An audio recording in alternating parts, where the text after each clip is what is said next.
Мен сіздерге 10 нәрсе туралы айтқым келеді. Және сіздер оларды есте сақтағандарыңызды қалаймын. Сонымен мен сіздерге бірнеше минут ішінде бұларды қалай тез және оңай жүзеге асыруға болатынын көрсетемін.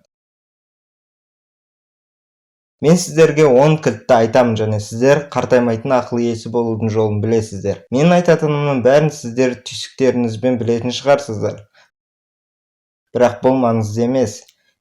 Менің мақсатым сіздердің білімдеріңізді күшке айналдыру. Мен сіздер осы 10 идеяны естігендеріңізді қалаймын. Сіздер мені тыңдай отырып, қағазға өздеріңізге 1-ден 10-ға дейінгі шкала бойынша баға бергендеріңізді қалаймын. Сіздің есіңіздің 3-тен 1 бөлігі генетика мен биологияға тәуелді, ал қалған 3-тен 2 бөлігі сізге байланысты дейік. Және мен сіздердің назарларыңызды осы 10 затқа аударғым келеді. Сонымен бірінші, бұл мидың дұрыс диетасы. 1-ден 10-ға дейінгі шкала бойынша сіздің бағаңыз қанша? Өзіңізге адал болыңыз. Тағамдану бойынша қандай дәрежедесіз? Сонымен қазір біз сіздің миыңызға ең пайдалы азық-түлік түрлері туралы айтып тұрмыз. Олар сіздің нейрондарыңызды қорғайды. Біз қазір авокадо, қарақат, брокколи және жұмыртқа туралы айтып тұрмыз. Әрине, егер оған сіздің диетологыңыздың рұқсаты болса. Сонымен қатар кокос және зәйтүн майы туралы айтып тұрмыз. Егер сіздің диетаңызға рұқсат етілген болса, жасыл көкөністер мен лосось жайында айтып тұрмыз. Және куркума. Мен миндальды чайды куркумамен ішкенді жақсы көремін. Бұның бәрі нейрондарды қорғайды. Екінші, барлық жоқтан бас тартыңыз. Негативті ойлардан арылыңыз. Өзіңізбен әңгімені сіз жақсы басқарасыз ба? 1-ден 10-ға дейін және адал болыңыз. Қаншалықты сіз мықтысыз? Сіздің ойларыңыздың мәні бар ма? Я немесе жоқ? Егер мен әрқашан өзімнің кәрі екенім туралы айта берсем, сіздер бұны өзін-өзі көндіру ретінде қабылдайсыздар. Я немесе жоқ? Егер мен ұмытшақпын, менің есте сақтау қабілетім нашар дей берсем, сіз өзіңізді талдай бастайсыз. Осылайша сіздің ми сіздің ішкі диалогтарыңызды әрқашан тыңдайды. Бұл екінші. Үшінші, спортпен айналысыңыз. Я, біз қазір шынымен де қимыл туралы айтып тұрмыз. Денені басқару миыңыздың негізгі функцияларының бірі, солай емес пе? Сол себепті ми мен дененің арасындағы қарым-қатынас өте қиын. Ол дене мен миды әртүрлі жолдармен біріктіреді және нейрогенезді ынталандырады. Ол нейроикемділікті дамытады және ноотроптық факторларды іске қосады. Олар жаңа байланыстарды құруға арналған құрылыс заттары. Сондықтан сізге қимылдау керек. Бірақ біз тым отырғыш өмір салтын ұстанамыз. Мен жалаң аяқ балалар әткеншекте кәсеніп секіріп жүрген балалар туралы жазылған кітапты оқыдым.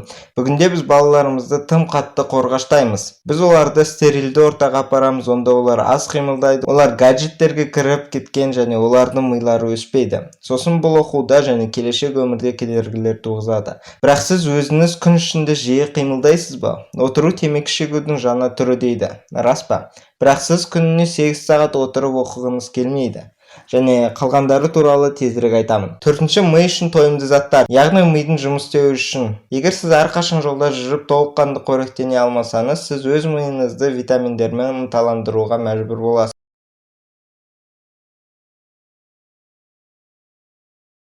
Бұны кез келген адам жасай алады. Жай ғана дәрігерге барып гормондық тест жасатып, организмнің қандай ас түрлеріне қаншалықты сезімтал екенін анықтау керек.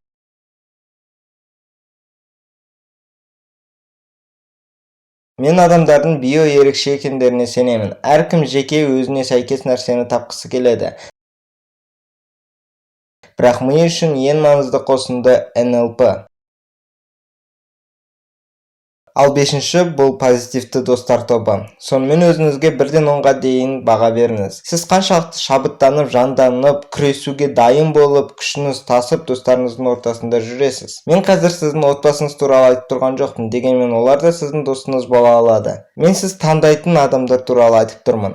Сондықтан сізге әсер ете алатын позитивті адамдарды таңдаңыз. Себебі бұл шынымен сіздің миға әсер етеді. 1-ден 10-ға дейін. Өте тез. Алтыншы, таза орта. Сіздің айналаңыз қаншалықты таза, қаншалықты дұрыс ұйымдастырылған 1-ден 10-ға дейін. Сіздің ішкі әлеміңіз сыртқы әлемге шығады ма? Және керісінше, ойланбап едіңіз? Бұлар байланысты. Сіз бөлмеңізді тазаладыңыз ба? Столды, жұмыс орнын қалыпқа келтірдіңіз бе? Ойыңыз қалай тез тазарғанын сездіңіз бе? Бокс туралы не айтатынымды тыңдаңыздар. Мен боксқа барып жекпе-жекті көрдім. Мен осында отырдым, ал сол жағымда Сильвестр Сталлоне отырды, ал ар жағында Арнольд Шварценеггер болды. Егер бізді суретке түсірсе, біреу міндетті түрде кім фотошоп арқылы мына зиятты отырғызып қойған деп сұрар еді. Ал мені осы адамдар сияқты чемпион болу қандай екені қызықтыратын. Арнольд былай деді: Джим, әуесқой мен чемпионның арасындағы айырмашылық, чемпиондар қиындықтарға берілмей жүруге дайын. Бұл сен күніге жаттығуларды қиындатып жасағанына ұқсайды. Қарым-қатынаста қиын уақыттар болады ма? Сіздің денсаулығыңыз сыр беретін кездер болады ма? Бұндай уақыт сіздің бизнесінде болады ма? Көп тәжірибе, өткенге итеру қиын уақыттардың мәні. Сонда сіз күн өткен сайын сіздің өмір мақсатсыз екенін сезесіз. Бұл уақыт сіздің спортпен шұғылданған уақытыңыз сияқты есептеледі. 7. Ұйқы. 1-ден 10-ға дейін. Сіз қаншалықты жақсы ұйықтайсыз? Бұл сіздің ми үшін осы 3 себеп бойынша маңызды. Осылайша сіз өзіңіздің қысқаша және ұзақ уақыттық есте сақтау қабілетіңізді күшейтесіз. Ұйқы арқасында сіз бәрін есте сақтай аласыз. Ұйқы уақытында сіз бұлшық етіңізді спортпен шұғылданып жатқанда дамытқаннан да артық дамытасыз. Дәл осы сіздің миыңызға да қатысты. Осылайша сіз жадыңызды дамытасыз. Ұйқының басқа себебі мидың өзін-өзі тазартуы. Олсыз әлсіз ақыл мен тез қартаюға келеді. Соңғы себебі сіз қалай ұйықтайсыз. Тез ұйқы өте маңызды, себебі сіздің креативтілігіңіз соған байланысты. Бұл жайында супер ми арқылы зерттеулер айтады. Бірақ сіз неге түс көргіңіз келеді? Себебі сіздің ми күнімен үйренеді және түнде өшпейді. Элис Хоуи тігін машинасын түсінде ойлап тапқан. Пол Маккарт өзінің кеше деген өлеңін түсінде шығарған. Мэри Шелли Франклинштейнді түсінде ойлап тапқан. Периодтық кесте танымал химикке түсінде кірген. Сізге қандай түс кіретіні сіздің көп қиындықтарыңызды шешуі мүмкін. Бірақ сіз олар туралы азанда ұмытасыз.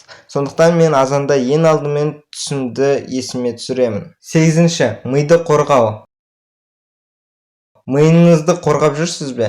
Мен экстремалды спортпен айналысу үшін шлем кию туралы айтып тұрған жоқпын. Бұл маңызды. Менде осыларға байланысты мидың жарақаттары болған.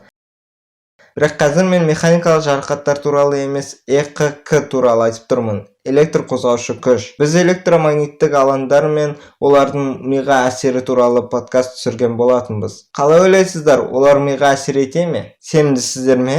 Бірақ біздің дамығанымыз сонша, біз гаджеттерімізден шығатын электрлік толқындарға төзе аламыз. Жақында мен 90% балалар телефондарын жастықтарының астына қойып ұйықтайтындары туралы оқыдым. Бұл үлкен проблема. Біз бұған байланысты миллиондаған адамдар көрген 2 видео түсірдік. Және сіз оларды көру керексіз. 9. Жаңа білім. Мүмкін сіз ұзақ өмір сүрген адамдарды көрген шығарсыз. Time журналында жарнамаланған ұзақ өмір сүргендерге арналған конференция естеріңізде ме? Ол монахтар туралы мақала болатын. Олар 80-90 жастан көп өмір сүреді. Олардың сыры неде? Негізгі себебі эмоционалдық күште. Бірақ тағы маңыздысы, олар өмір бойы білім алған. Олар күнде үйренген, кітаптар оқып, терең әңгіме айтып, және осы әрекеттер олардың жылдарын ұзақ өмірге айналдырған. Сонымен бұл әрқашан оқу. Бұл насихатқа ұқсағанмен мен сіздердің көбіңіз бұны істей алатындарыңызды білемін. Осылайша сіз нейрогенез бен нейроикемділікке жете аласыз. Егер сіз қартаймайтын ақыл сырын немесе нейрогенезді білгіңіз келсе, демек сіз жаңа клеткаларды құруға дайынсыз. Ақырғы күнге дейін. Нейроикемділік сіздің жаңа нейрондық байланыстарды соңғы деміңіз жеткенше құруға көмектеседі. Қайталайық, түстен басқа нейроикемділік пен нейрогенездің дамуына әсер ететін 2 ең маңызды факторлар бұл жаңалық және тағамдану. Бұл дене сияқты. Сіз бұлшық етті қинап және қоректендіру керек. Солай ғой? Дәл осы сіздің ментальдық бұлшық еттеріңізге керек. Сонымен жаңа әрекеттер мен идеялар. Жас келген сайын біз өзімізге үңіліп кетеміз. Себебі біз бәрін білеміз деп ойлаймыз.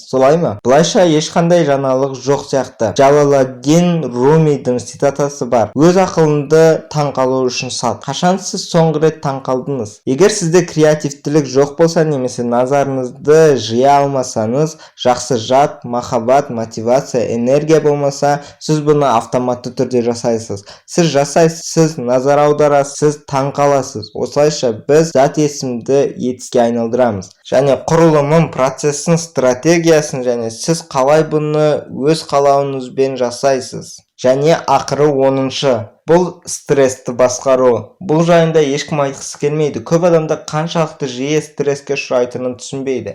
Неге бұл сезімді олар жағажайға барғанда түсінеді? Себебі адам және стресс деген балық пен су сияқты. Балық суды көрмейді, себебі ол әрқашан оның ішінде.